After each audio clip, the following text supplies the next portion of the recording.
The story of D.B. Cooper is one of America's most enduring mysteries. It's a tale that captures people's imaginations, a kind of modern folklore. A man, dressed neatly in a suit, hijacked a plane, demanded a huge sum of money, and then parachuted out into the dark, rainy night. He was never seen again. People looked for him. They looked for the money. They looked for any sign. And for decades, people have talked about a palm print found on the plane. You hear about it sometimes, this palm print. It sounds like it should be important. It sounds like it should prove something big. But what did it actually prove? That's the real question. And the answer is more complicated than you might think. The whole thing started on November 24th, 1971. A man calling himself Dan Cooper bought a ticket for a Northwest Orient Airlines flight from Portland to Seattle. He was calm. He was polite. Once the plane was in the air, he passed a note to a flight attendant. It was a simple note. It said, he had a bomb. He wanted $200,000 in unmarked $20 bills. He also wanted 4 parachutes, 2 main chutes, 2 reserve chutes. The crew and the airline, they took him seriously. They did what he asked. The plane landed in Seattle.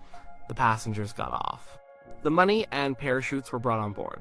Cooper, now D.B. Cooper, as the media mistakenly called him later, let the crew go, except for the pilots, a flight attendant, and a flight engineer. He told them to take off again, heading south, towards Mexico City, flying low and slow. Somewhere over southwestern Washington state, he opened the plane's aft stairway, the one under the tail.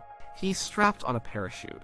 He jumped out into the night, and then he was gone. The FBI started looking right away. It was a massive search. They searched the ground, mile after mile, through thick forests and rough terrain. They interviewed everyone, they checked every lead, but nothing really stuck. Years passed. The case grew cold. It became a legend. But during that initial investigation, the plane itself, a Boeing 727, called Flight 305, was a crucial piece of evidence. The FBI went over that plane with a fine-tooth comb. They dusted for fingerprints. Sure, they looked for anything Cooper might have left behind. They found a few things: a black clip-on tie, a mother-of-pearl tie clasp, and some cigarette butts. These items were significant. They linked directly to Cooper, but then there was also the issue of prints. Fingerprints are often the holy grail of forensic evidence. They can put a person right at a crime scene. Palm prints are like fingerprints, but from the palm of your hand, they are unique to each person. And investigators found a palm print on the plane. This palm print was found on the AFT staircase. This was the part of the plane Cooper used to jump out. He would have had to manipulate the controls for the staircase. He would have had to push on surfaces, pull on handles, so finding a print there was a big deal. It made sense. It suggested that Cooper himself had touched that spot. And if it was Cooper's print, and if they could match it to someone, then the mystery could be solved. That was the hope. That was the dream of every agent working the case. A palm print from the very spot where the hijacker made his escape. It felt like a direct connection to the man. It felt like a solid piece of evidence. But what did it prove? At first, it proved that someone's palm touched that part of the plane. That's it. It confirmed a physical interaction. It confirmed presence. This might sound obvious, but it's the fundamental truth of any print.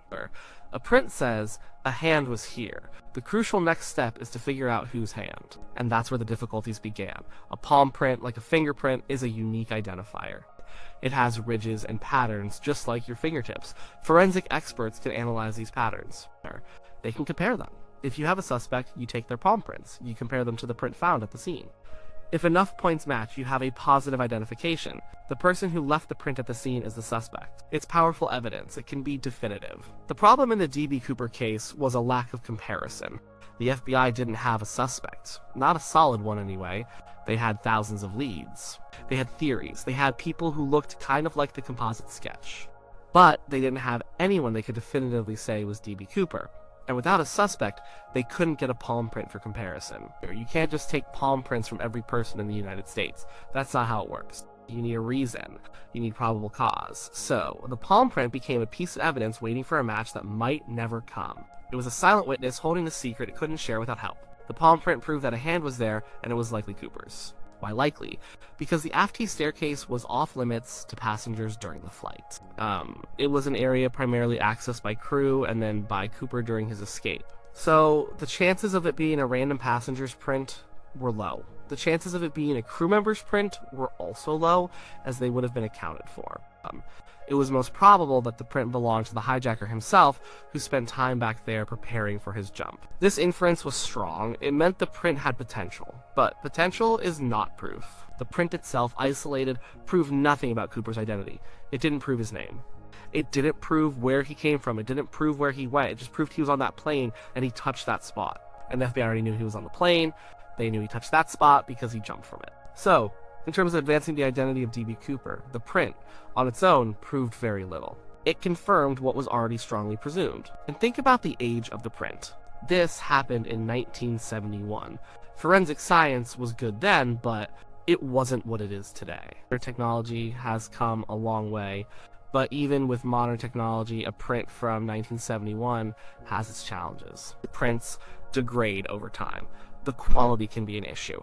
Was it a full, clear print, or was it partial? A partial print is much harder to work with. It has fewer points of comparison.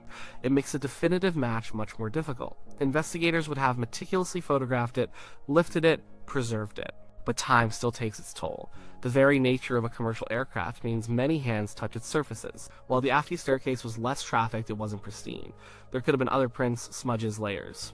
Isolating one clear, usable palm print from decades ago is a significant task. Also, consider databases. Today, law enforcement agencies have vast databases of fingerprints. When a print is found at a crime scene, it can be run through these databases, checking against millions of known criminals or people whose prints were taken for other reasons. But palm print databases are not as comprehensive as fingerprint databases. They never have been. Fingerprints are the primary focus for identification. Palm prints are often used as a secondary or supplementary form of identification. So, even if the FBI had a perfect palm print from Cooper and they ran it through a database, the chances of finding a match were much lower than for a fingerprint. Many people don't have their palm prints on file anywhere. They might have fingerprints, but not palms. This significantly limited the usefulness of the print. It became an untraceable clue, not because it was inherently unidentifiable, but because the means to identify it were largely absent. The palm print served more as a placeholder. It was a piece of the puzzle that was vital but missing its corresponding piece. It was like having half of a secret code. You know it's important, but you can't decode it without the other half. For investigators, it was a constant reminder. They had evidence. They had something from the man himself. It kept the hope alive, even as it became a source of frustration. Every time a new suspect came up, one of the first things they tried to do was get their prints. Not just fingerprints, but palm prints. Because if they could match that print, the case would be over. But no match ever came. So when people ask what the palm print proved, the honest answer is this. It proved that the person who opened and manipulated the aft staircase, presumably D.B. Cooper, left a distinct impression of his palm there. It proved that a unique identifier from him existed on the plane. It proved that investigators had a physical link to the hijacker. But it did not prove his identity. It did not prove his whereabouts. It did not prove his motive. It did not prove what happened to him after he jumped. It was a fragment, a piece of a larger story that remained untold. Think about other evidence in the case. The money, for instance.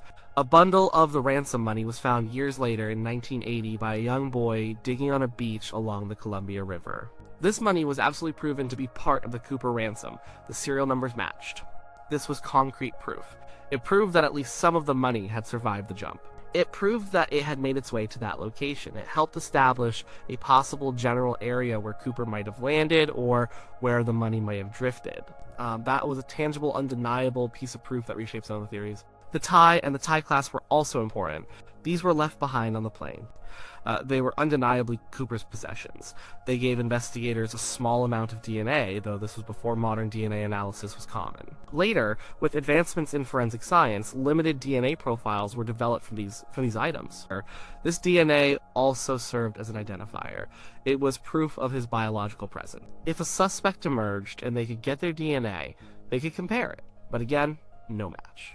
And without a specific suspect to compare against, the DNA, like the palm print, remained an unread message. The palm print's true value was always contingent. It was contingent on finding a viable suspect whose prints could then be compared. It was contingent on having a robust, accessible database of palm prints. It was contingent on the print itself being of sufficient quality after all those years. None of these conditions fully materialized in a way that led to a breakthrough.